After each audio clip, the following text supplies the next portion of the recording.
कहानी एक मजबूर गरीब पिता रामलाल की है, जो अपनी बेटी रूपा के साथ बिंदापुर गांव में रहता था। 4 साल पहले उसकी पत्नी की मौत हो गई थी। अब वो अपनी बेटी रूपा के साथ अकेले रहता था। उसने अपनी बेटी के लिए सब कुछ किया, कभी उसे किसी चीज की कमी नहीं होने दी। उसे पढ़ाया लिखाया, लेकिन अब रूपा की शादी की उम्र हो गई है, क्योंकि उसके पिता की तबीयत खराब रहती है।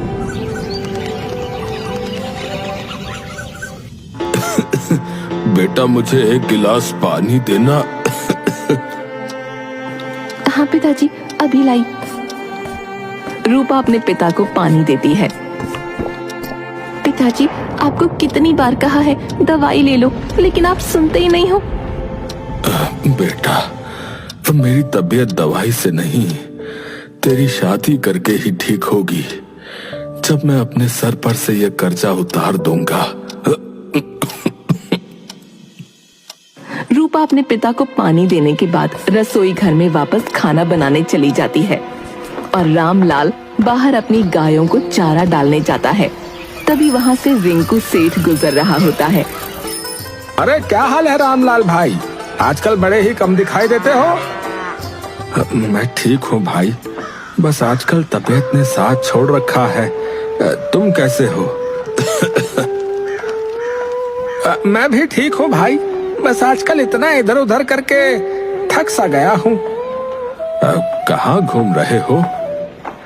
अरे कुछ नहीं भाई, बस तुम तो जानते ही हो, मैं लोगों की शादी करवाता हूँ, जिसके सिलसिले में मुझे गांव से बाहर शहर जाना पड़ता है।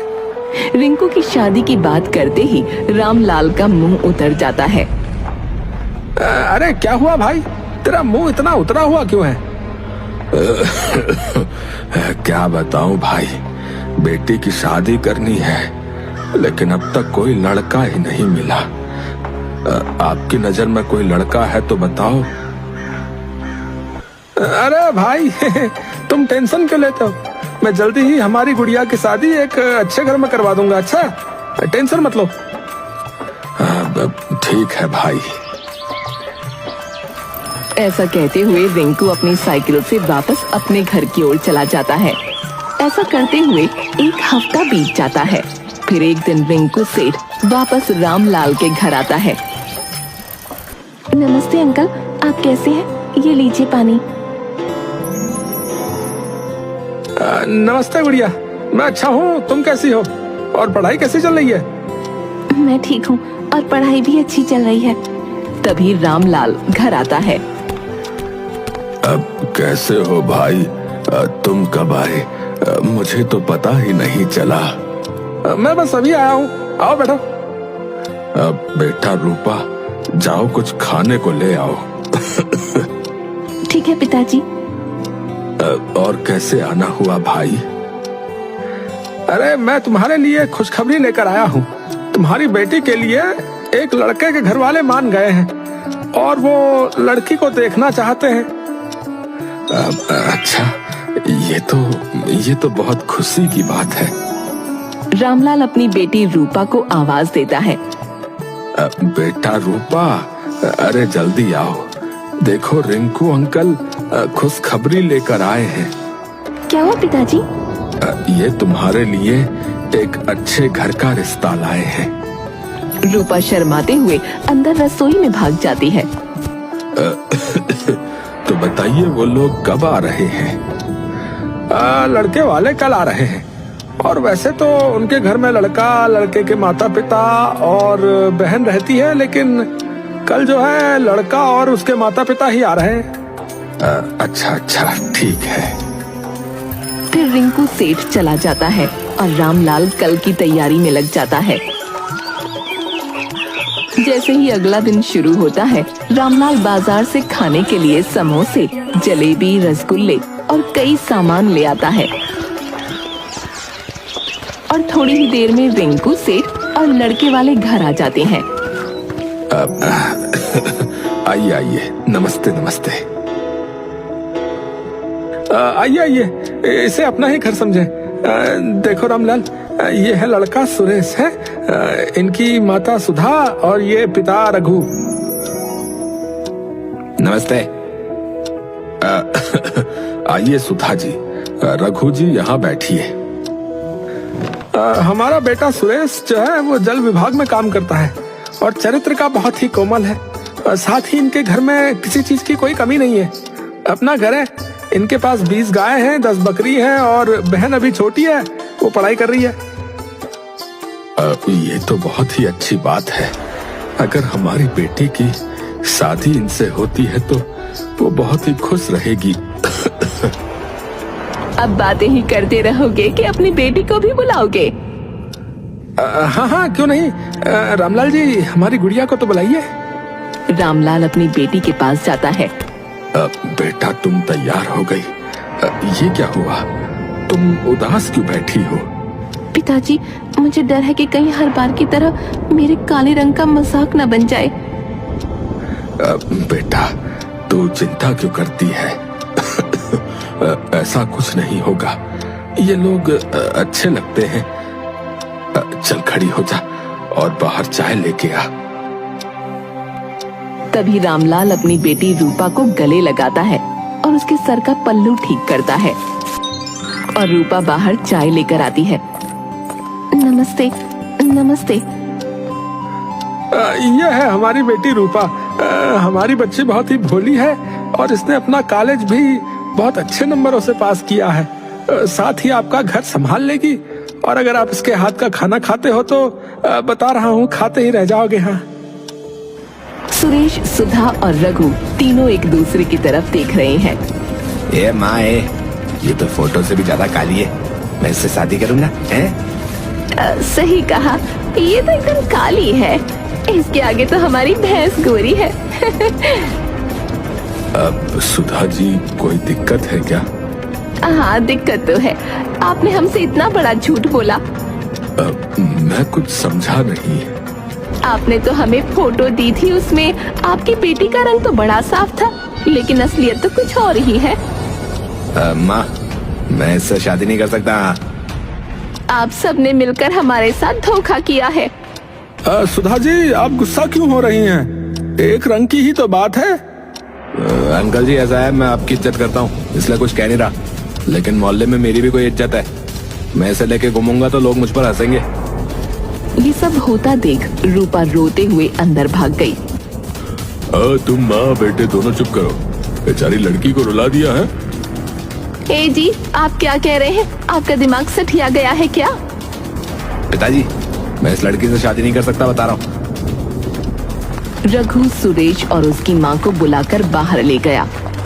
अरे, तुम दोनों का दिमाग खराब हो गया है क्या? है? हमारे पास इतना अच्छा मौका है और तुम दोनों इसे ऐसे ही गवा रहे हो? है? मैं कुछ समझी नहीं, आप कहना क्या चाहते हो? अरे देखो भाई, ये लड़की काली है और कोई इससे शादी नहीं करना चाहता, समझे? लेकिन इसका पिता जो है वो मजबूर है, जो कैसे भी करके इसकी शादी करवाना चाहता है, समझे? और हमें इसी चीज का फायदा उठाना है, समझे? दादी, साफ साफ बोलो ना, मुझे आपकी बातें समझ नहीं आ रही है। इसमें हमारा फायदा कैसे है? अरे देखो भाई, मैं समझाता हूँ ना। अगर हम इस लड़की की शादी तुमसे करवा देते हैं तो हम इससे अच्छा खासा दहेज ले सकते हैं और कुछ टाइम के बाद इसको छोड़ के तुम्हारी शादी किसी सुंदर लड़की से करवा देंगे, है भाई? क्या बात है, आपका दिमाग तो सबसे आगे चलता है। ठीक है, मुझे मंजूर है। तीनों वापस घर में आते हैं और आकर बैठ जाते हैं। इन दोनों ने जो भी कहा उसके लिए मैं आपसे माफी मांगता हूँ। मुझे ये शादी मंजूर है। मानो रामलाल और रिंकू सेठ के चेहरे पर खुशी सी झलक आ गई। बधाई हो। मुझे तो समझ नहीं आ रहा मैं आपको धन्यवाद कैसे कहूँ। लेकिन हमारी कुछ शर्तें हैं भाई। रिंकू सेठ और रामलाल एक दूसरे की तरफ देखते हैं। कैसी शर्तें? देखिए, बात साफ है, हमें एक बाइक, 2 लाख रुपए और एक 100 बीघा जमीन चाहिए। साथ ही शादी बहुत ही अच्छी होनी चाहिए भाई, है? साहब, मैं इतना सब कैसे दूंगा? हम गरीब लोग हैं। देखो भाई, मुझे ये सब नहीं पता। और वैसे भी ये कोई दहेज थोड़ी है। आखिरकार ये सब तुम्हारी बेटी और दामाद के भविष्य के लिए ही है। मुझे माफ करना, लेकिन मेरी इतनी हैसियत नहीं है। मेरी बेटी बहुत अच्छी है, आपके घर को बहुत खुश रखेगी और कभी शिकायत का मौका नहीं देगी। हम ये सब नहीं जानते। अगर तुम्हें मंजूर हो तो बता देना। चलो जी, चलो बेटा। चलिए ठीक है जी, अब हम चलते हैं। आप बता दीजिएगा। इसके बाद लड़के वाले रामलाल के घर से चले जाते हैं। भाई, मैं ये सब कैसे दूंगा? मेरे पास तो पैसे भी नहीं है। भाई मैं समझता हूँ, लेकिन गुड़िया की शादी करनी है तो करना ही पड़ेगा, वरना ये रिश्ता भी हाथ से निकल जाएगा। लेकिन भाई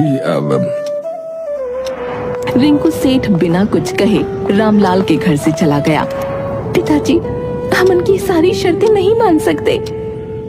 लेकिन हमारे पास पैसे भी नहीं है, और ये नहीं करेंगे तो कौन करेगा? लेकिन पिताजी।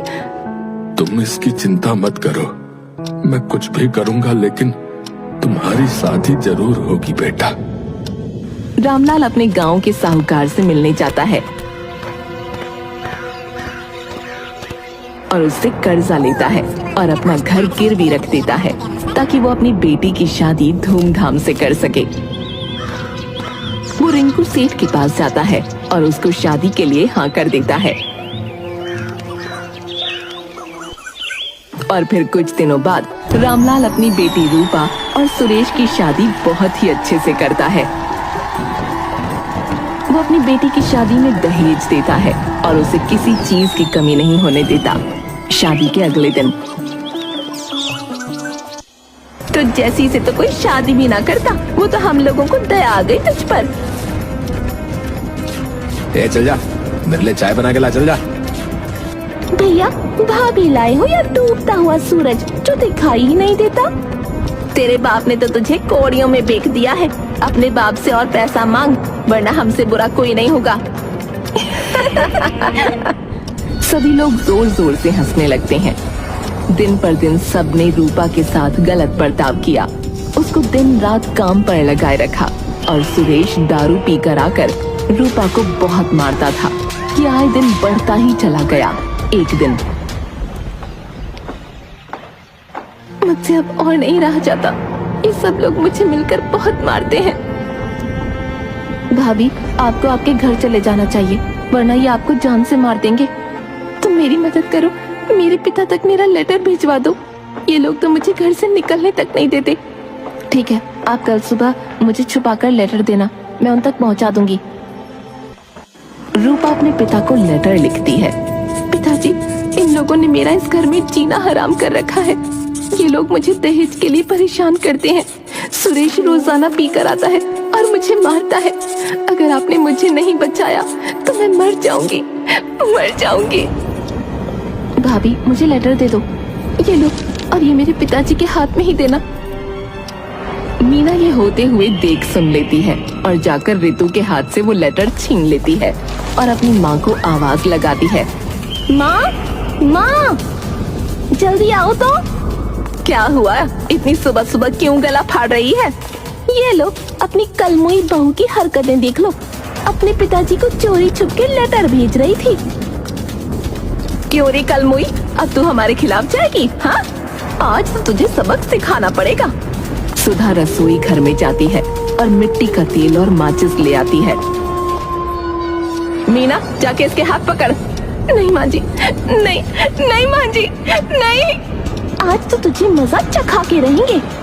यहाँ रूपा अपनी जान बचाने की भीख मांग रही थी और वहीं दूसरी ओर रामलाल पहली बार अपनी बेटी के ससुराल जाने की खरीदारी कर रहा था।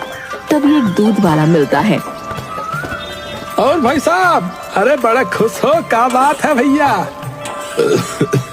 अरे खुश तो होऊंगा ही, आखिर अपनी बेटी के ससुराल जो जा रहा हूँ। अरे भैया, ठीक है। अरे हमारी गुड़िया को भी हमरा आशीर्वाद देना भैया। है अच्छा, जय राम जी की भैया। रामलाल अपनी बेटी के ससुराल पहुंचता है। जैसे ही गेट खोलता है, वो देखता है कि सभी उसकी बेटी को मिलकर जान से मारने की कोशिश कर रहे हैं। ये होता देख रामलाल के पैरों के नीचे से जमीन खिसक गई और उसके हाथ से मिठाई का डिब्बा गिर गया। पिताजी! बेटा, ये सब क्या हो रहा है? ये सब मुझे मारने की कोशिश कर रहे हैं पिताजी। मैं आ गया हूँ ना। तुझे कुछ नहीं होने दूंगा मेरी गुड़िया, तुझे कुछ नहीं होने दूंगा। मुझे यहाँ से ले चलो, ले चलो। सुधा जी, आपने मेरी बेटी का ये क्या हाल कर रखा है? वो तभी सुरेश घर आता है। ए, निकल हमारे घर से, चल निकल। दामाद जी, ये आप क्या कर रहे हैं? ये सब मिलकर मेरी गुड़िया को मार रहे हैं, आप इन्हें समझाइए। सुरेश रामलाल को घर से बाहर निकाल देता है और रामलाल घर के बाहर जाकर गिरता है। अरे अरे, इस घर में आप तभी कदम रखना जब तुम्हारी जेब में 10 लाख रुपए हो, समझे? चल निकल। लेकिन अरे दामाद जी। सुरेश दरवाजा बंद कर देता है। दामाद जी, गेट खोलो। मैं कह रहा हूँ, मैं विनती कर रहा हूँ, गेट खोलो, वरना मैं फिर पुलिस के पास जाऊंगा, बता रहा हूँ। रामलाल गिड़गिड़ाता रहता है, लेकिन सुरेश ने दरवाजा नहीं खोला। तब भी रामलाल ने हिम्मत नहीं हारी और पुलिस स्टेशन गया। साहब, वो लोग मिलकर मेरी गुड़िया को मार रहे हैं, मेरी सहायता करिए साहब। अरे आखिर हुआ क्या है? और कौन तुम्हारी बेटी को मार रहा है? सर, मेरी बेटी के ससुराल वाले मेरी बेटी को मार रहे हैं और मुझसे 10 लाख रुपया भी मांग रहे हैं। साहब, मैं गरीब आदमी हूँ, मैं इतने पैसे कहाँ से लाऊंगा? अच्छा ठीक है, कौन ऐसा कर रहा है तुम्हारे साथ और तुम्हारे पास क्या सबूत है? इस गांव के प्रधान और उनका परिवार, और मेरे पास तो कोई और सबूत नहीं है, लेकिन मैंने अपनी आंखों से देखा है। तभी पुलिस वाले एक दूसरे की तरफ देखते हैं, क्योंकि ये प्रधान के घर की बात थी और गांव में हर कोई उनसे डरता था।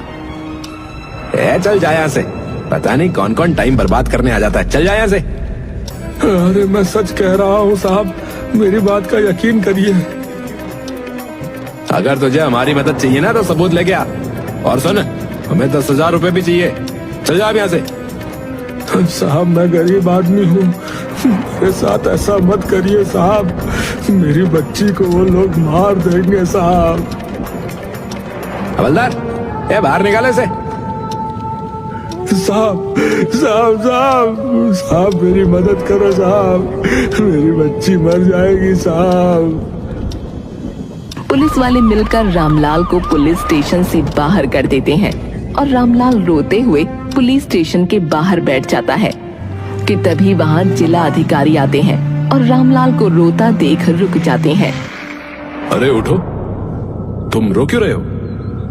साहब, अंदर कोई भी मेरी शिकायत दर्ज नहीं कर रहा है, वहाँ मेरी बेटी मर जाएगी साहब। क्या हुआ है और कौन तुम्हारी शिकायत दर्ज नहीं कर रहा है? साहब, बेटी की ससुराल वाले उसको दहेज के लिए मार पीट रहे हैं साहब। ओह अच्छा, तुम चिंता मत करो, मैं कुछ करता हूँ। आओ अंदर चलो। जैन साहब, आज आप? क्यों नहीं आ सकता? और अच्छा है आ गया, वरना तुम्हारी असलियत का पता कैसे चलता? सर, मेरी कोई गलती नहीं है, ये आदमी झूठ बोल रहा है साहब। सुनो, तुम इसको सस्पेंड करने के पेपर बनाओ जल्दी। अरे नहीं साहब, मैं अभी इसकी शिकायत लिखता हूँ और साथ भी जाता हूँ इसके। चलो रे, जल्दी से गाड़ी निकालो। धन्यवाद साहब, धन्यवाद। पुलिस रामलाल के साथ रूपा के ससुराल जाती है और वहाँ उसके ससुराल वालों को रंगे हाथ धर पकड़ती है। गुड़िया, गुड़िया, मेरी बच्ची, गुड़िया। अगर आप टाइम पर नहीं आते तो ये लोग मुझे मिलकर जला देते।